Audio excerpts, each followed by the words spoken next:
Está ao lado do ministro Gilmar Mendes, decano do Supremo Tribunal Federal. Américo, muito obrigado pela entrevista. Ministro, sempre bem-vindo aqui à CNN Brasil. A palavra está contigo, Américo.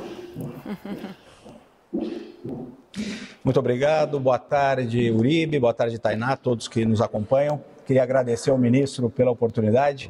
Um abraço.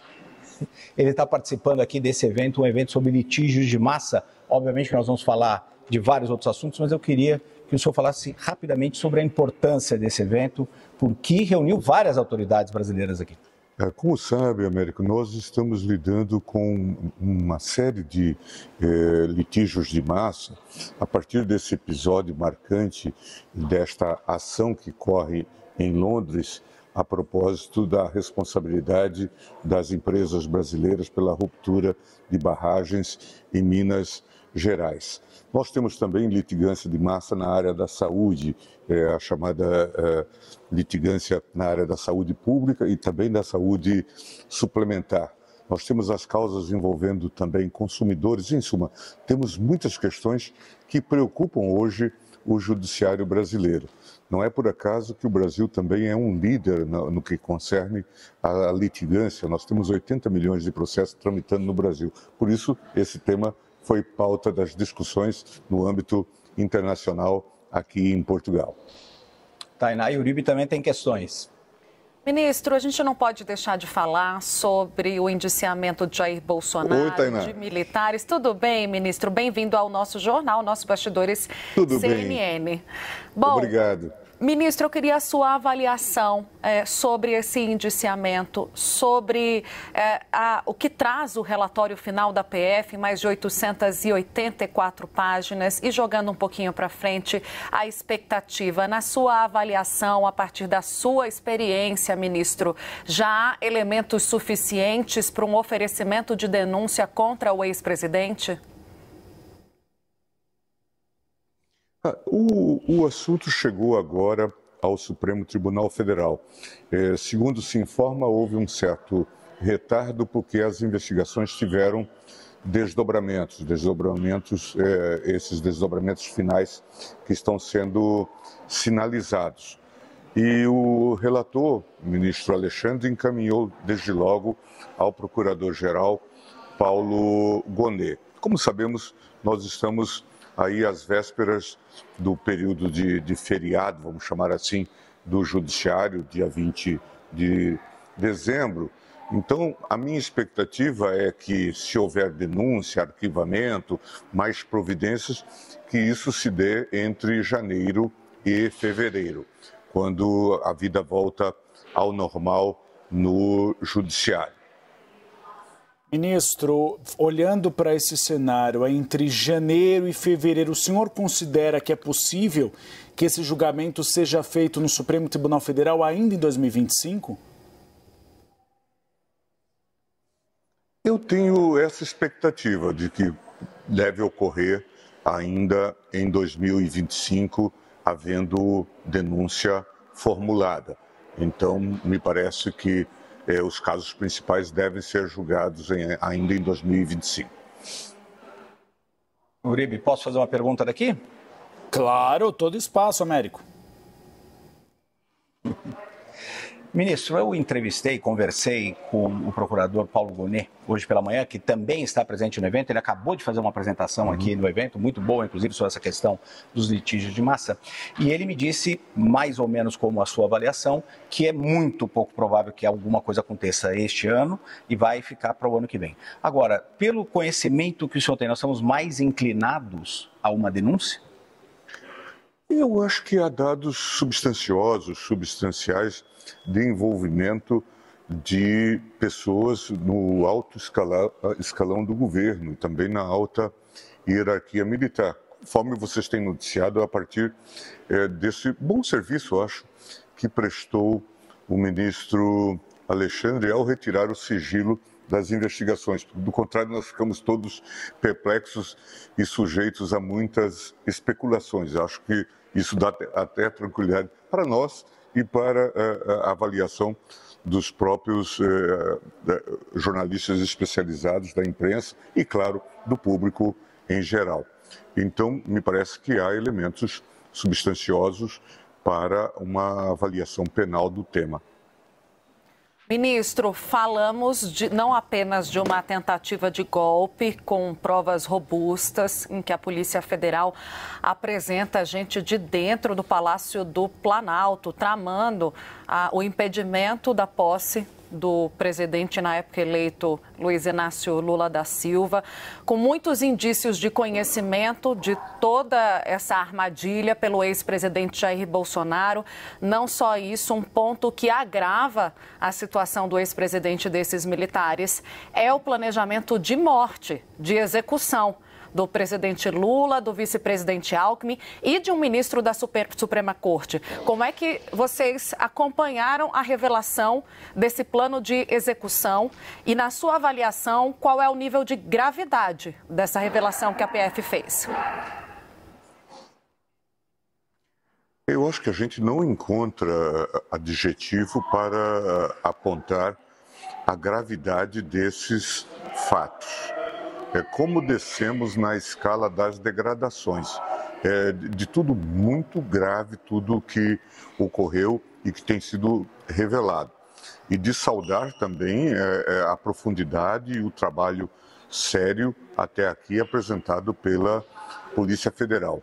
Eu devo dizer, Tainá, que eu já tinha ficado chocado com aquelas revelações, salvo engano, vindas do computador, do iPad, do CID, a propósito daquela reunião feita em que ministros participavam, acho que era uma reunião ministerial, salvo engano, em julho do ano anterior, em que se falava da trama, do golpe, dos ataques que se fariam ao TSE, palavras do ministro da Defesa a propósito disso. Aquilo já me pareceu um elemento muito cabal de que se tramava algo muito grave. Mas agora o que veio à tona, e esses elementos agora documentados, são verdadeiramente chocantes. E aqui, inclusive em Portugal, as pessoas perguntam se isto não era uma prova de fragilidade da democracia brasileira. Eu respondo com aquela metáfora do copo meio cheio, meio vazio. Eu disse, isso é uma prova de resiliência da democracia brasileira, né, que soube resistir a tudo isso e está dando as respostas adequadas.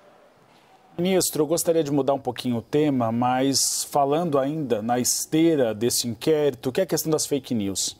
Fake news que esse grupo golpista dispersava nas redes sociais. O Congresso Nacional falhou.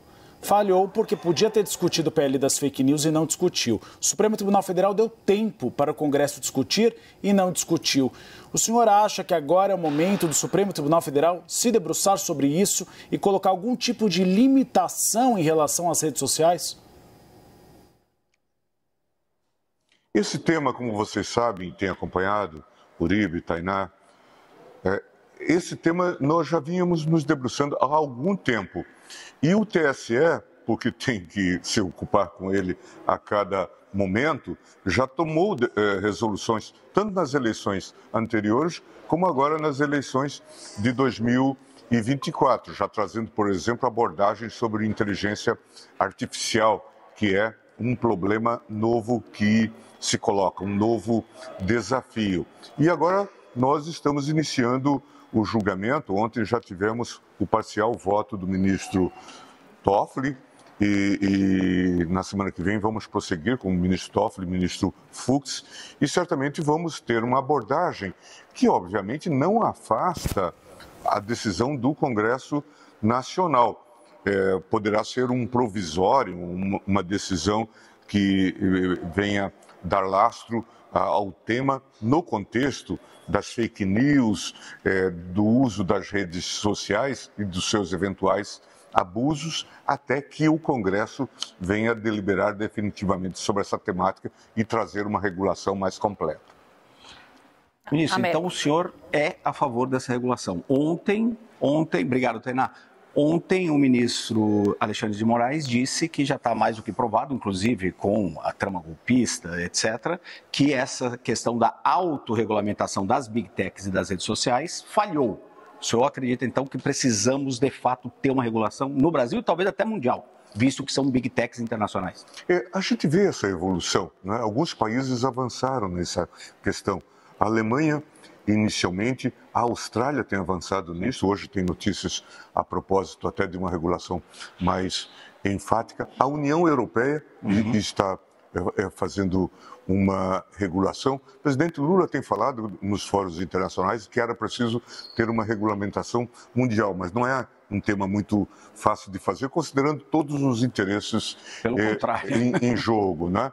Então, me parece que países grandes, como é o caso do Brasil, 220 milhões de habitantes, 8 milhões de quilômetros quadrados, portanto um país continente, tem que buscar também soluções. E eu tenho dito, já tinha dito isso antes, que o episódio do 8 de janeiro de 2023 abria para nós uma janela de oportunidade para essa regulação. Infelizmente, não veio pelo Congresso como todos nós esperávamos, mas não significa que não virá.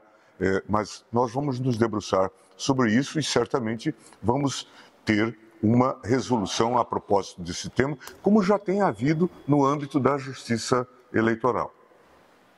A Luísa Martins, que é a nossa analista de judiciário, a nossa decana no Bastidores CNN, ministro, vai fazer a última pergunta. O encerramento é com ela. Ministro, boa tarde. Muito obrigada por essa entrevista. Bem-vinda, Luísa. Obrigada, ministro. Eu queria falar um pouquinho do pacote fiscal anunciado pelo governo. O senhor, eu sei que acompanha bastante esse tema da responsabilidade fiscal, fala bastante também sobre responsabilidade social. Eu queria a sua visão como decano do Supremo Tribunal Federal e como uma pessoa que acompanha bastante essa questão fiscal no país. Qual a sua visão em relação ao que foi anunciado pelo governo? Obviamente que esse é um tema para os especialistas. Eu tenho sempre conversado muito com o ministro Haddad e dele tenho a melhor impressão, o senso de responsabilidade fiscal e de responsabilidade social, como você apontou. E a gente vê da parte dele sempre palavras muito ponderadas e responsáveis, e também me causa bastante admiração no ministro Haddad, além de sua resiliência aos ataques que são feitos, às vezes até, vamos chamar assim, o fogo da trincheira, a sua capacidade de articulação no âmbito do próprio Congresso Nacional. Veja que ele é um nome que me parece quase, o que é muito difícil, quase unânime, não é, no que diz respeito a ter uma boa interlocução com o Congresso Nacional. Pelo menos os meus interlocutores no Congresso Nacional fazem essa avaliação e me parece que ele está fazendo um esforço para manter a normalidade econômica, vem tendo bons resultados, PIB crescendo, portanto, é claro que a questão fiscal